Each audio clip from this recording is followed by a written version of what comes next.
Hello my students, सभी को जय हिंद। और आज हम डिस्कस करेंगे अध्याय 1 जो साइंस का पार्ट है। अध्याय 1 और इसमें रासायनिक अभिक्रियाएं एवं समीकरण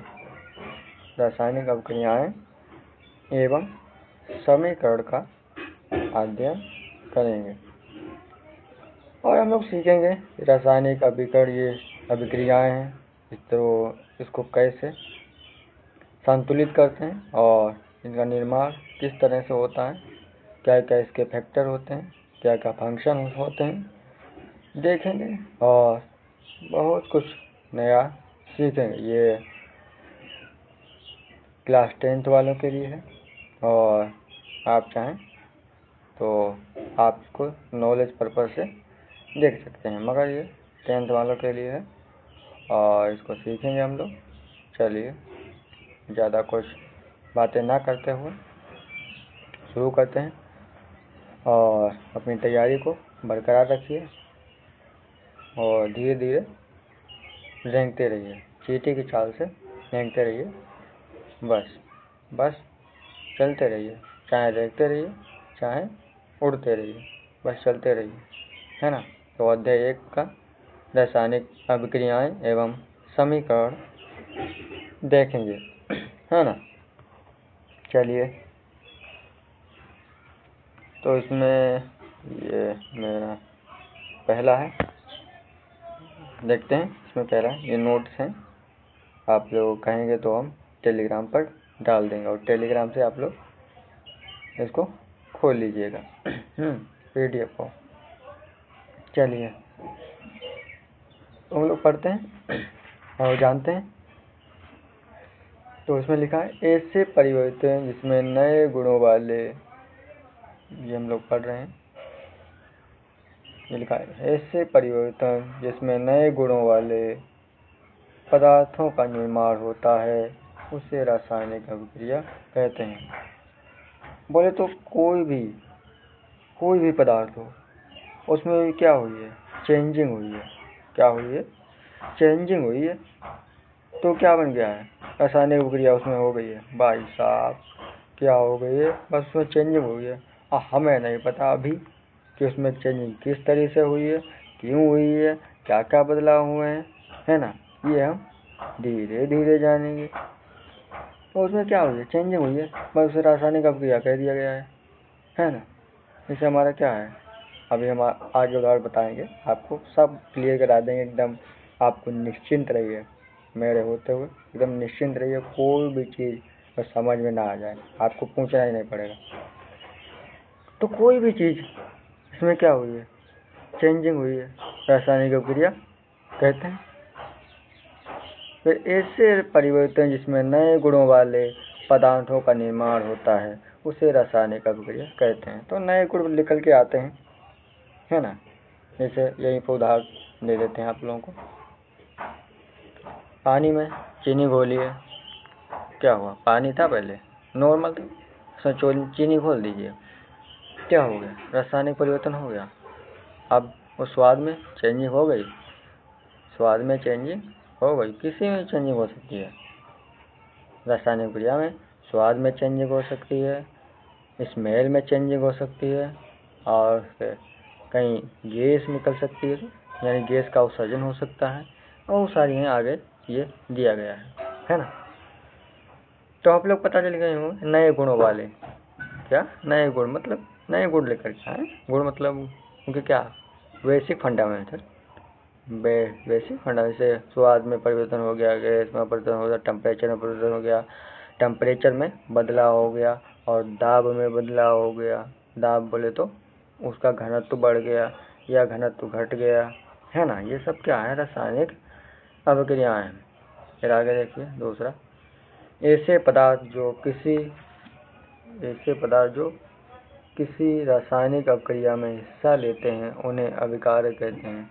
उन्हें क्या कहते हैं? अभिकारक। ऐसे पदार्थ जो रासायनिक अभिक्रिया में क्या लेते हैं? भाग लेते हैं, उन्हें अभिकारक कहते हैं। क्या कहते हैं? अभिकारक। क्या कहते हैं? अभिकारक। देखिए जो भी इस रासायनिक अभिक्रिया में आपको बताएं उदाहरण के पर्सपेक्टिव से। आपने पानी लिया है ना, पानी क्या है? अभिकारक है। आपने चीनी ली, वो भी अभिकारक है। अगर आप स्वाद के लिए नींबू डालना चाहते हैं वो भी अभिकारक है ना। आपने जो भी लिया ये मिला के इसको शरबत बना दें। क्या बना दें? शरबत बना दें। तो आपने पानी लिया, वो भी अभिकारक है। अभी इतना चाहिए, वो भी अभिकारक है और चीनी भी अभिकारक है। तो आपको बाद में बताएंगे कि किसको अभिकारक, हम सबको अभिकारक बोल देंगे क्या? नहीं, यहाँ पर आपको सबको मानना पड़ेगा, क्योंकि कन्फ्यूजन आगे नेक्स्ट बार है, यानी आगे हम बताएंगे नेक्स्ट में कि क्यों कन्फ्यूजन नहीं होगी, है ना। तो अभिकारक अभी मान लीजिए जितने भी आपने प्रोडक्ट डाले हैं वो सब क्या है? अभिकारक हो गए। क्या होंगे? अभिकारक हो गए। चलिए जो भी हिस्सा लेंगे। फिर तीसरा है, तो आपका नींबू भी अभिकारक हो गया, चीनी भी अभिकारक हो गया, पानी भी अभिकारक हो गया, है ना।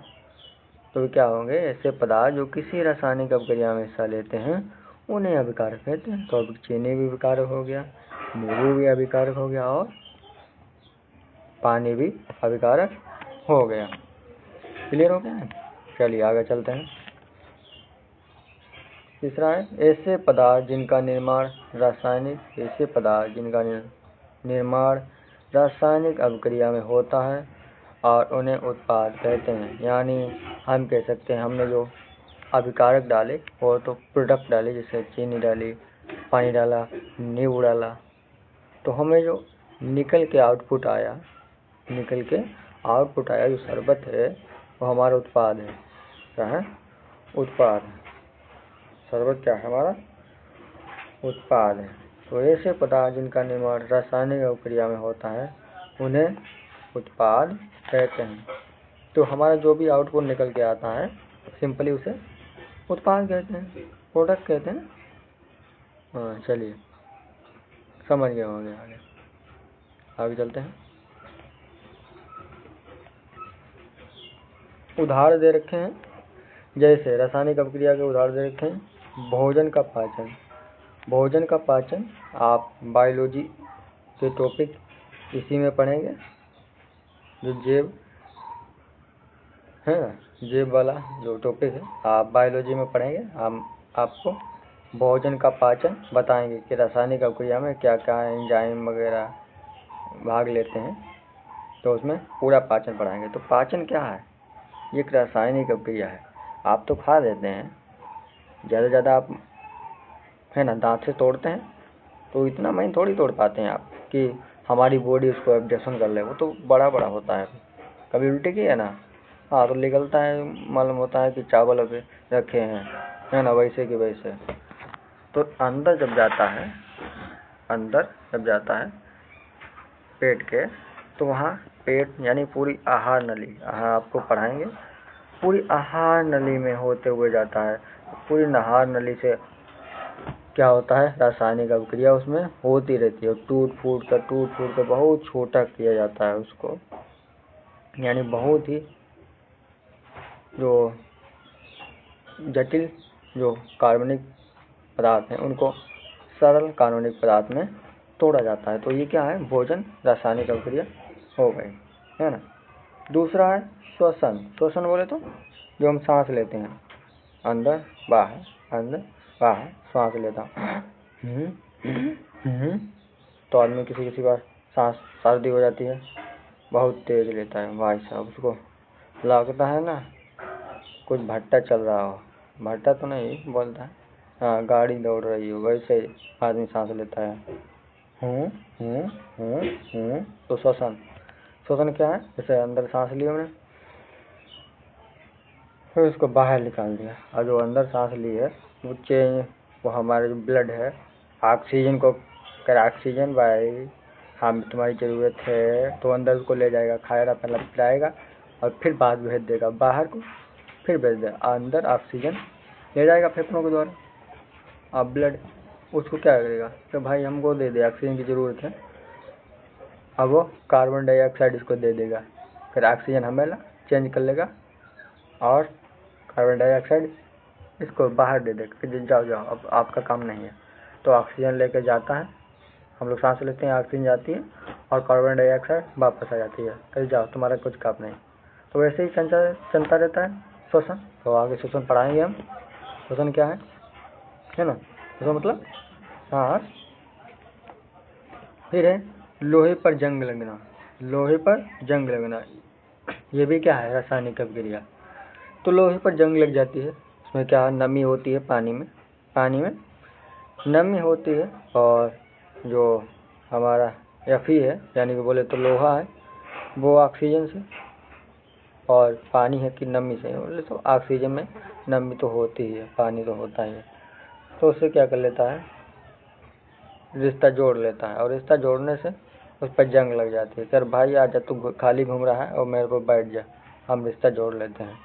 और रिश्ता जोड़ने को वो लोहे पर जंग लग जाती है ना। लोहे पर जंग लग जाती है। हाँ, ऐसा रिश्ता मत जोड़िएगा, नहीं तो जंग आपके भी लग जाएगी। बहुत तो जंग लगी है, मेरे दोस्त की जंग लग गई, बहुत संभाल के, बढ़ नहीं पाया। तो आप भी जंग मत लगाइएगा, है ना, बचा के रहिएगा। चौथा है मैग्नीशियम फीते का जलना। मैग्नीशियम फीते का जलना, हाँ, जो मैग्नीशियम होता है और मैग्नीशियम फीता होता है, फीता बोले तो इस तरह से पट्टी होती है, इसको प्रेग माल से साफ करना होता है कि भाई साफ कर ले, इस पर परत चढ़ गई है, हाँ, इस पर परत चढ़ गई, फिर इसको जलाया जाता है और ये बहुत फ्लेमेबल होता है, मतलब ज्वलनशील होता है। तो जल के क्या हो जाता है, राख हो जाता है। ये मैग्नीशियम होता है, फिर मैग्नीशियम जलाकर तो राख जो बचती है वो मैग्नीशियम ऑक्साइड होती है। मैग्नीशियम ऑक्साइड से ये जल गया, राख बचेगी बस, तो मैग्नीशियम ऑक्साइड बना लेती है ये। तो ये क्या है, रासायनिक प्रक्रिया ये भी है, आगे हम लोग इसको देखेंगे। फिर पांचवा है दही का बनना। तो जो दही होती है आपकी, वो दूध होता है ना, तो दूध से दही कैसे बन जाती है, उसमें क्या होते हैं, वो नहीं जीवाणु टाइप के छोटे छोटे होते हैं, वो आपको पता नहीं लगेंगे, आप माइक्रोस्कोप से देखिएगा तो आपको पता लगेंगे, है ना। शायद लैक्टोबाइसिलस ऐसे जीवाणु उसका नाम है, आप देख लेना सर्च करके, आगे हम बताएंगे उसको। लैक्टोबाइसिलस शायद नाम है उसका, जो दूध से दही का निर्माण करते हैं, उसमें बच आ जाते हैं, आपको दही खट्टी लगती है एकदम अच्छी, वाह भाई वाह। अरे भाई साहब उसमें क्या है, जीवाणु हो गए, जीवाणु नहीं वो कुछ, हाँ जीवाणु समझिए, आप आगे पढ़ेंगे, अभी आप जीवाणु ही समझिए, मतलब छोटे सूक्ष्म जीव उन्हें कह सकते हैं आप, सूक्ष्म जीव। वैसे होते तो 5 प्रकार के हैं, 5 भागों में डिवाइड किए हुए हैं, मगर आप समझिए कि सूक्ष्म जीव होते हैं वो, तो दूध को दही में बदल देते हैं। तो क्या है, ये रासायनिक अभिक्रिया ये भी है। चलिए आगे चलते हैं, आप लोग समझ गए हैं, आप धीरे बस ऐसे, अभी तो बस आप ये समझ के चलिए कि हमें ये पढ़ना है, बाकी मुझ पर छोड़िए कि मुझे आपको सिखाना है, भूलेंगे नहीं, बोल कर दिखाइए और पैसा अपना वापस ले जाइए। पैसा दिया कहाँ है, वापस ले जाओगे, पैसा वापस ले जाइए, वाह वाह, दिया नहीं है पैसा वापस ले जाइए।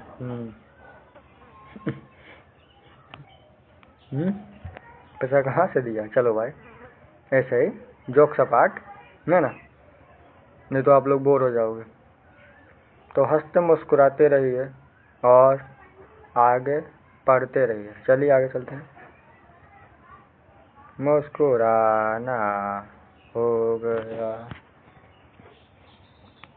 फिर रासायनिक अभिक्रिया के प्रेक्षण बोले तो हमें क्या अब पता लगा कि भाई साहब रासायनिक अभिक्रिया हुई है, क्या पता लगेगा, जैसे 2 लोगों की शादी हुई है, मान लो ये लड़की है, मालूम हो, ये लड़की, ये लड़का है, इसके बाल बना देते हैं, लड़का मालूम है, ये लड़का है, ये लड़की है, ये लड़का है। तो आपको कैसे पता लगेगा इनकी शादी हुई है, हैं? आप पता लगाएंगे कुछ चीज़ का, इससे क्या होंगे, इसके पैर रंगे होंगे, वो लाल लाल नहीं होता है, उसको पता नहीं क्या बोलते हैं, उसको लगाया जाता है। हाँ तो उससे चेक कर सकते हैं आप, है ना। बहुत सारी मतलब चीज़ें हो सकती हैं। उनकी शादी हुई है तो पहचान, लड़की को मांग भरी होगी, है ना। बहुत सारी लड़की तो मालूम हो जाती, बिल्कुल दूर से मालूम की शादी हो गई है। लड़का को कुछ ज़्यादा जानकारी जुटानी पड़ती है, तब मालूम होता है कि भाई साहब तेरी शादी हुई गई, है ना। लड़के दूर से देख लो, बाहर पहले सूट में थी अब साड़ी में हो गई, यानी शादी हो गई। बहुत सारे तो बदल जाती है रीति रिवाजियाँ, है ना। शादी के बाद लड़की और लड़कों को वैसे ही रहता है, मतलब झोला टाइप का। लड़का तो लड़का सीधा होता है ना, इसीलिए बेचारा, है ना। तो शादी हो गई, उसके ऊपर क्या पता लगाने पड़ेगा भाई साहब, शादी कैसे में क्या क्या है, तो कुछ चेंजिंग क्या हुई है। चलिए, वैसे ही ये रासायनिक अपक्रिया का परीक्षण है। तो रासायनिक अपक्रिया हुई है तो उसमें क्या क्या परिवर्तन आए हैं, यानी क्या चेंजिंग हमें देखने को मिली है ना। वैसे ही इसको दहेज वगैरह मिलेगा, लड़के को कुछ कुछ बहुत सारी चीज़ें मिलेगी। कोई आएगा ससुराल जाएगा, है ना, दोनों लोग आएंगे जाएंगे, तो रिश्तेदार भी आएंगे जाएंगे, तो पता लग जाता है हाँ रासायनिक अपक्रिया नहीं, इनकी शादी हो गई है। तो वैसे ही रासायनिक अपक्रिया है। तो पहली अवस्था में परिवर्तन हो सकता है। अवस्था परिवर्तन, अवस्था कितनी होती हैं, अवस्था मान लीजिए आप 3 ही होती हैं, मान लीजिएगा 3 ही होती हैं। आगे आप उच्च के कक्षा में जाएंगे तब पढ़ेंगे। तो मान लीजिएगा होती है, मान लीजिए न मान लीजिए, तो कौन सी होती है अवस्था, पहले तो ठोस होगा या, है ना, या तो ठोस होगा या द्रव होगा या फिर द्रव होगा। अभी बता देंगे कि ठोस द्रव, या तो गैस होगा, या तो गैस होगा अवस्था।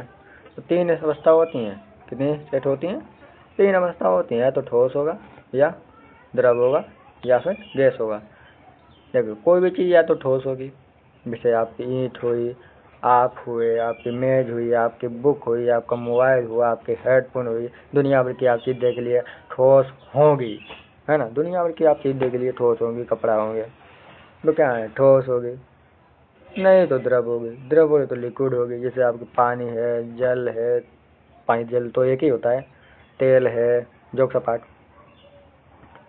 तेल है, तेल कई प्रकार के होते हैं, बालों में लगाने वाला तेल, और कौन सा पता नहीं कौन सा लड़की को तेल आता है, शांति कुछ कुछ पता नहीं, अरे हाँ शांति समझिए, डाबर आंवला कुछ कुछ दुनिया भर के, हाँ। और मोबी ऑयल, क्रूड ऑयल, दुनिया भर के ऑयल होते हैं, क्रूड ऑयल से तो दुनिया भर बनते हैं। फिर आपका, हाँ आप कहेंगे कैसा है द्रव, किस किस चीज़ द्रव नहीं होती, जैसे फेयर लवली द्रव तो नहीं है, वो मतलब हम ना सकते ना, मतलब उसको हम लाट नहीं सकते, दूसरे में वो चपटी रहती है ना। क्या रहती है, चपटी रहती है। मतलब फेयर लवली क्या है, ना ही तो पूरी लिक्विड है और ना ही तो पूरी ठोस है, बोले तो ना ही द्रव है ना ही तो ठोस, उसको क्या कहेंगे। अरे भाई साहब, उसको आप द्रव में डालिए, किसको डालिए, किस में डालिए, द्रव में डालिए। उसको क्या कर दिया है थोड़ा, मतलब नमी है ना, हाँ बस आप द्रव में डालिए उसको, बस, और है ना। तो ठोस, द्रव, गैस, फिर क्या होगी, गैस होगी। गैस हमारे वातावरण में बहुत, अगर वातावरण में आप गैस ना हो तो हम लोग क्या कर जाएंगे, जिंदा ही नहीं रह पाएंगे, मतलब जीवन संभव ही नहीं होगा। वाह भाई, जीवन नहीं संभव हुआ, हम लोग कहाँ होंगे, कहाँ होंगे, जाने कहाँ होंगे, हम लोग पता नहीं कहाँ होंगे, है ना। चलिए आगे चलते हैं, है ना, समझ गए। तो अवस्था कितनी होती है आप लोग कुछ कुछ नोट कीजिएगा, ऐसा ही नहीं सुनते रहिए, कॉपी लीजिए और नोट करते रहिए, हाँ कॉपी लीजिए और नोट करते रहिए कुछ कुछ, नहीं तो स्क्रीनशॉट लिखते रहिए, है ना, और बाद में उसको नोट कीजिए, नहीं तो मोबाइल आपका भड़का देंगे हम, है ना। चलिए, अवस्था में परिवर्तन हो गया, है ना। अवस्था मतलब या तो वो ठोस से द्रव हो सकती है, द्रव से ठोस हो सकती है, गैस बन सकती है, कुछ भी हो सकता है, मतलब इन 3 में से कुछ का कुछ भी चेंज हो सकता है ना। तो ये अवस्था में परिवर्तन होगा। तीसरा है रंग में परिवर्तन, कलर में चेंजिंग, कलर में चेंजिंग, बहुत सारी चेंजिंग हुई है। आपको प्रेक्षण दिए गए, बहुत कम दिए गए। रंग में परिवर्तन हो सकता है, बोलो तो कलर में चेंजिंग हो सकती है, चेंजिंग इन कलर, है ना। तो कलर में चेंजिंग कैसे होगा? बहुत सारी चीज़ें कलर में चेंजिंग हो सकती हैं। जैसे आपको उदाहरण से बताते हैं। जैसे आप आम्ल को डालिएगा ना, आम्ल को लिटमस पेपर पर, आम्ल को लिटमस पेपर आगे बताएंगे हम। बहुत कम मतलब उदाहरण आपको व्यवहारिक बता रहे हैं, मतलब व्यवहारिक बोला आपका चैप्टर है ना, इसी से बता रहे हैं। तो आम्ल को डालिएगा तो आपका लिटमस पेपर कैसा कर देगा? लाल कर देगा। तो लिटमस पेपर होता है वो लाल हो जाएगा। आप लिटमस पेपर पर जब अम्ल डालेंगे, अम्ल बोले तो खट्टा चीज़ डालेंगे, तो क्या हो जाएगा? वो लाल कर देगा। तो क्या हो जाएगा? रासायनिक ये कलर हमने देखने को मिले नहीं प्रेक्षण में, मतलब कलर चेंजिंग हुई नहीं। आप जब बेस को डालिएगा, बेस बोले तो क्षार को डालिएगा, तो क्या होगा? नीला हो जाएगा। लिटमस पेपर लाल से नीला हो जाएगा। बेस डालिएगा, उसे बेस बोलते हैं ना क्षार को, और आम्ल को इंग्लिश में एसिड बोलते हैं। ये तो नॉर्मल चीज़ है। चलिए फिर आगे आ जाइए। तापमान में परिवर्तन हो सकता है, यानी टेम्परेचर में चेंजिंग हो सकती है। टेम्परेचर, तापमान, तो तापमान मतलब गर्म हो सकता है, ठंडा हो सकता है, नॉर्मल हो सकता है। तो तापमान में चेंजिंग हो जाती है, बिल्कुल तापमान में परिवर्तन हो सकता है। तापमान में परिवर्तन अभी बताया नहीं, या तो गर्म हो जाए, हो सकता है गर्म हो जाए, ठंडा हो जाए, नॉर्मल हो जाए, टेम्परेचर में चेंजिंग आ सकती है। फिर आपका गैस का उत्सर्जन, यानी गैस में निकल सकती है। ज़्यादातर गैस निकलती है हाइड्रोजन, है ना। ज़्यादातर हम बता रहे हैं आपको कुछ याद रखने के लिए। तो ज़्यादातर जो गैसें होती हैं, कोई पदार्थ का जब रासायनिक अभिक्रिया होती है उसमें हाइड्रोजन गैस ज़्यादा निकलती है, तो गैस का उत्सर्जन हो सकता है, यानी गैस निकल सकती है ना। गैस निकल सकती है।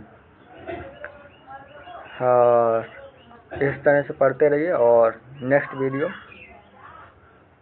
है ना, क्योंकि वीडियो बड़ी हो जाएगी, इसीलिए हम यहीं पर स्किप करना चाहेंगे। और सभी को मेरा जय हिंद, है ना। चलिए